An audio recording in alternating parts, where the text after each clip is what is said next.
morning, everybody. How are you this morning? Geez, did I get a growling last night. Something terrible, my family. Yeah. They reckon I bagged them on the on the video here. I wasn't bagging them, was I? I gave a couple a bit of a tune-up. But they deserved that. Yeah, but never mind. I'm on my hobby horse again this morning. I'm talking about the Employment Relations Act in New Zealand. Now, I've told you before, I'm asking for $1 million in compensation because this thing's gone on for 5 years. I've lost my business. I can't earn an income. I haven't had an income for nearly 5 years because of the what she did to me, this woman. And I'm going to tell you this morning about that. So we've claimed from Harvey World Travel, we've claimed from National Bank in New Zealand, Inland Revenue Department, the New Zealand Police, and the South Canterbury Mental Health Services. And today I'm going to talk about a company called Timaru Herald. The Timaru Herald, been going since about 1864, I think it is. What a useless newspaper. I'm sorry, Timaru Herald, but you are. You're bloody useless. I had a big row with them yesterday, because I've been writing letters to the Herald for years. And my letters are very good letters. I'm a good letter writer. And I write letters to the editor, and now they won't print them. They refuse to print them. No reason. Don't give me a bloody reason. I know. You go and see them, they just walk away from you. Jeez, they're arrogant. Peter O'Neill is the guy, the editor, and that other fellow, what's his name, Paul O'Rourke. God, what a rude man that is. Gets up and walks out of the room when you're talking to him. Yeah, anyway. My oldest son, Gus, used to work for them. He was the photographer for Timaru for a few years. And a bloody good photographer he was too. By jeez, he could take photos. Anyway, he wasn't getting enough money, and so Gus came to me and said, Dad, they're not paying me enough money. So I'm one of these guys, you know, I look after my family. I said, well, if they won't pay enough money, Gus, we'll start our own bloody newspaper. And we did. We started our own newspaper. Called it Photo News. Gus took all the photos, and I wrote captions for them, and I sold advertising. Gave the newspapers away for free. Never made any money. Had a lot of fun, and closed it down because the local people wouldn't support us. Okay. Yeah, another time I broke a world record on an indoor rowing machine, you see, and I was going to get a group of people around one day, and we were 10 people we wanted, and we were going to row 1 million metres in a day. The Timaru Herald rang up and wanted to take our photo and get our story, you see, and they come round to, I was about 7 o'clock in the morning, I was rowing away there on the rowing machine, and the photographer came around and take my photo, and I said, what are you doing? He said, I'm coming to take your photo for the story. And I said, there is no story. I said, why? He said, why? I said, because there's no bugger training. I was the only one training, you see.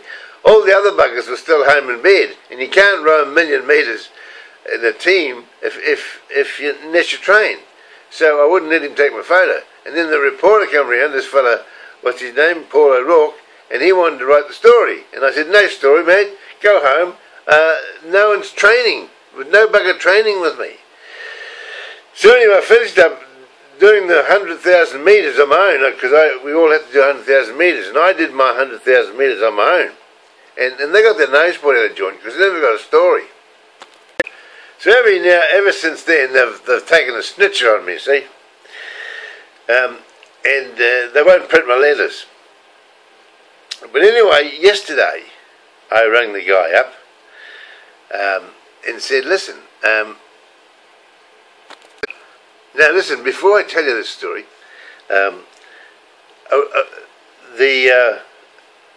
Christine had applied for a number of jobs after we gave her the sack. We sacked this woman, Christine, because she was dishonest, you see. And she applied for a number of the jobs. And one of the jobs she applied for was the credit manager of the Timaru Herald. They wanted someone in the credit department, you see. So they advertised. And Christine wrote in for the job, and they turned her down. and she come along to court and showed us these letters, how she'd been turned down. Well, it turned out she wasn't turned down at all. She actually got the job, and she was working for the Timaru Herald.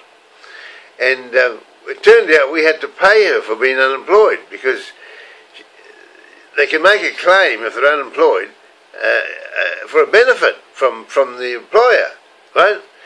And that's what happened. But all the time she was working for the Timaru Herald. But then she left the Timaru Herald a short time after, and she went to another company called Farmside, and got a job there. Anyway, our case went through the Employment Relations Authority hearing, and you have 28 days to serve papers as a challenge. And I had to serve some papers on Christine for the challenge against the decision. And I went to her place of work, which was Farmside, and asked to see her. And they said, "What do you want to see her for?" And I said, "Well, I've got some documents, some legal documents here for her." And they wouldn't let me serve them. They said I couldn't see her. Now, I've been in the business for, 30 odd years, and I've served a lot of papers in my time, but this was the first time a company had refused me entry to serve some legal documents on one of their staff members. And I was pretty annoyed about that. But anyway, 30 odd years ago, I had a mental breakdown and nearly took my own life. And somehow Christine got to know about this, and she brought it up in court. So we went to the employment court, and her and her solicitor stood up and said that I had bipolar disorder, which is a mental illness which creates fluctuations in your mood swings. Now, she had no evidence of this, but that's what she used in court. And the judge let the Timaru Herald make that as a report. They reported in the Herald. Now, for two terms, I stood for mayor of Timaru. I wanted to be the mayor because I wanted to do some changes to the town. So I stood for mayor. And in the paper, when they, after the court case, the Timaru Herald wrote, mayoral candidate, former mayoral candidate, loses the case, you see, and former mayoral candidate has bipolar disorder, right? So the Herald said that I was a former mayoral candidate and I had bipolar disorder. And it was in the paper. And of course, I was selling advertising on my websites at the time, and I went round the next day to try and sell some more advertising, and no one would talk to me. They thought I had a mental illness. They thought, well, this bloke's bloody loopy. We won't deal with him. And I couldn't get work. And I've been out of work for 5 years now. Can't get work in my local town.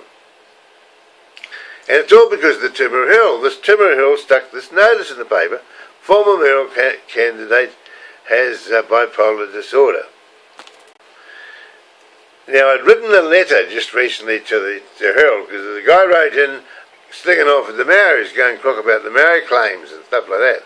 And I wrote in to the Herald and congratulated this guy on his well-written letter about the Maoris, how it was wrong for them to make claims all the time. And the Herald wouldn't print my letter. They just ignored me again. So I rang the guy up, Peter O'Neill, the other day, and said, "Listen, Peter, why don't you print my mail, my letters to the editor?" He said, "Oh, you, I don't want to talk to you.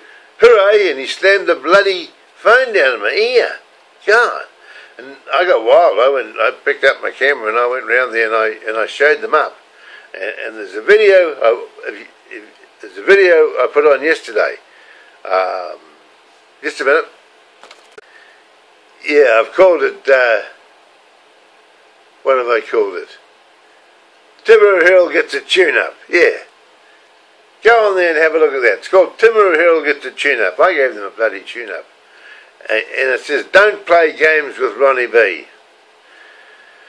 You see, they don't realise that we're in a big world now. There's a big world out there. We've got the internet that goes right around the world. We've got more power than they have. They've just got little wee newspapers that no bugger reads anymore because they're full of rubbish, full of bad news.